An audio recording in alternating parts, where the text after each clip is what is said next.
नारायणं नमस्कृत्यं नरं चैव नरोत्तमं देवीं सरस्वतीं व्यासं ततो जयमुदीरयेत्। बोलो हरिवंश महापुराण की जय। श्री सूत जी महाराज कहते हैं, ऋषिवरों, वैशंपायन ऋषि के लगे ही राजन, भगवान श्री कृष्ण ने गोपियों को वचन दिया था कि हे गोपियों, मैं तुमसे महारास अवश्य करूंगा। भगवान श्री कृष्ण की 7 वर्ष की अवस्था है। एक दिन जो है कामदेव त्रिलोक को विजय प्राप्त करके अभिमान के कारण गरजता हुआ घूम रहा था कि संसार में सर्वत्र मेरी विजय हो चुकी है। देवर्षि नारद जी को आकाश मार्ग में देखा। नारद जी को देखकर के कामदेव ने प्रणाम किया। नारद जी ने कहा, कामदेव किधर से आना हो रहा है? कामदेव ने कहा, प्रभु मैंने त्रिलोकी पर विजय प्राप्त कर ली है। भगवान शंकर ने मुझे भस्म किया था, आपने मुझ पर विजय प्राप्त करी थी, परंतु मुझे पराजित, जो स्त्रियों के मध्य में रहकर के पराजित करे, ऐसा कौन वीर हो सकता है? नारद जी कहने लगे, कामदेव इस समय पर भगवान श्री कृष्ण ने पृथ्वी पर ब्रज भूमि में अवतार लिया है। भगवान महाराज करने जा रहे हैं, आप जाकर के भगवान को ही युद्ध के लिए प्रेरित करें। नारद जी की आज्ञा से भगवान के पास कामदेव आया, कहा कि हे कृष्ण, हे केशव, हे यदुनाथ, मैं आपसे युद्ध करना चाहता हूं, आप मुझे पराजित करके दिखाएं। भगवान ने तथास्तु कहा कि शरद पूर्णिमा के दिन तुम अपना पराभव दिखाना, मैं तुम्हें पराजित करके दिखाऊंगा। शरद पूर्णिमा की रात्रि भगवान श्री कृष्ण ने बंसी बजाना प्रारंभ करा। भगवान श्री कृष्ण बाल कृष्ण बंसी बजा रहे हैं। वृंदावन के निज वृंदावन सेवा कुंज में भगवान बंसी बजा रहे हैं। बंसी की ध्वनि तीनों लोकों में इस प्रकार से गूंज लगी कि तीनों लोकों में सभी उस बंसी की धुन सुनकर के मोहित हो गए। बड़ी प्यारी सुरीली धुन थी, सभी गोपियों के कानों में पड़ी। गोपियां घर के सभी काम काज छोड़ करके कोई अपने बच्चे को सुला रही थी, कोई पति की सेवा कर रही थी, नाना प्रकार के कर्म कर रही थी, जैसे कोई श्रृंगार कर रही थी। सभी उसी अवस्था में दौड़ी चली आई। वैशंपायन ऋषि कहते हैं, राजन, सभी आत्मा परमात्मा का मिलन होने जा रहा है। लोग जो यथार्थ गलत शब्द निकालते हैं महाराज का, महाराज में भगवान की अवस्था 7 वर्ष की थी और 7 वर्ष के बालक को भी ले जाए तो काम का उस पर कोई प्रभाव नहीं पड़ता है।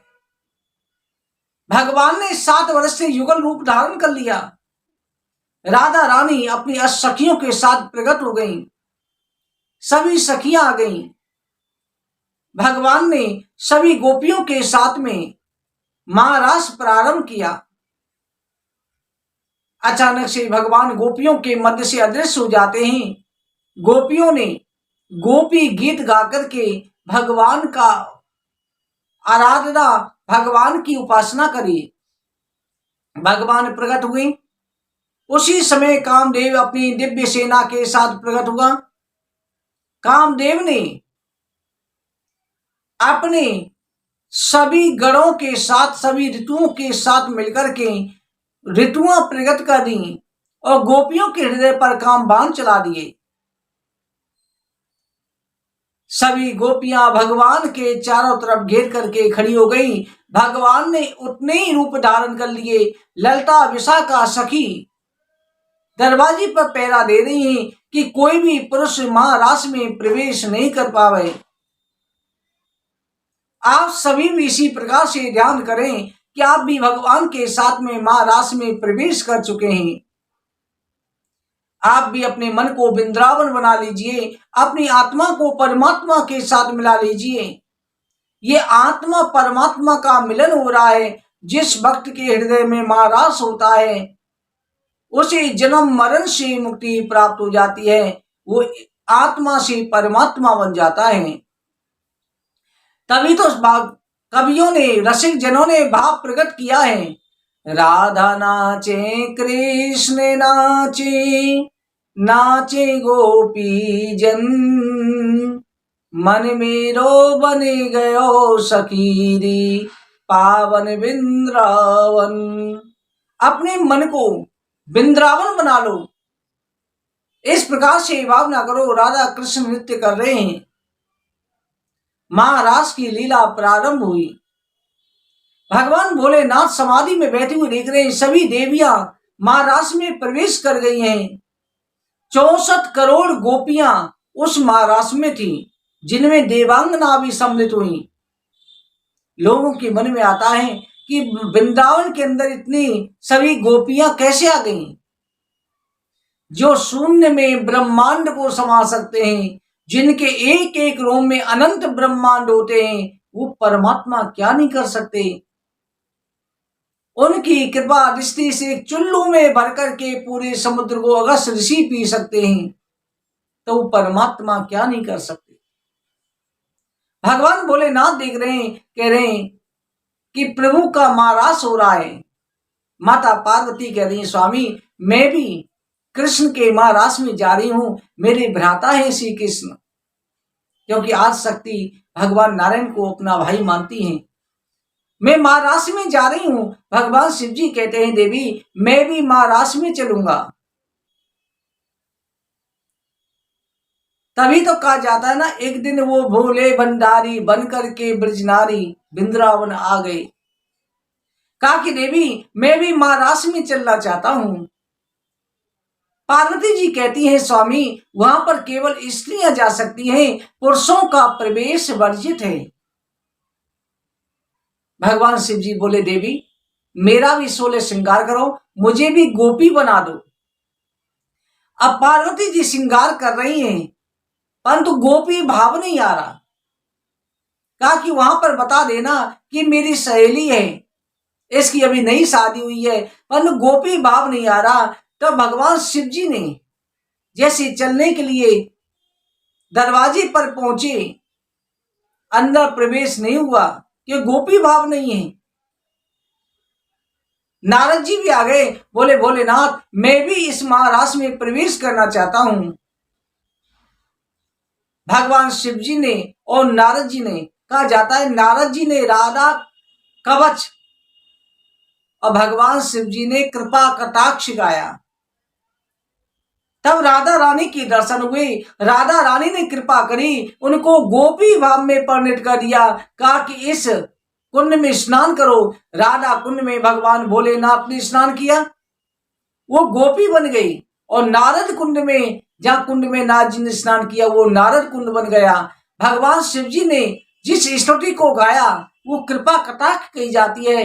कहा जाता है कि राधा कुंड के जल में 108 बार जल में खड़े होकर के जप लिया जाए तो एक दिन में राधा रानी के दर्शन हो जाते हैं। उसका पहला श्लोक है, मुनिंद वृंद वृंद ते ते लोक शोक हारिणी, प्रसन्न वक्र पंकजे निकुंज भूविलासिनी, ब्रजेन भानु नंदिनी ब्रजेन सून संगते, कदा करिष्ये माम कृपा कटाक्ष वाजिनम। मुनिंद वृंद वृंदते ते लोक शोक हारिणी, प्रसन्न वक्र पंकजे निकुंज भूविलासिनी।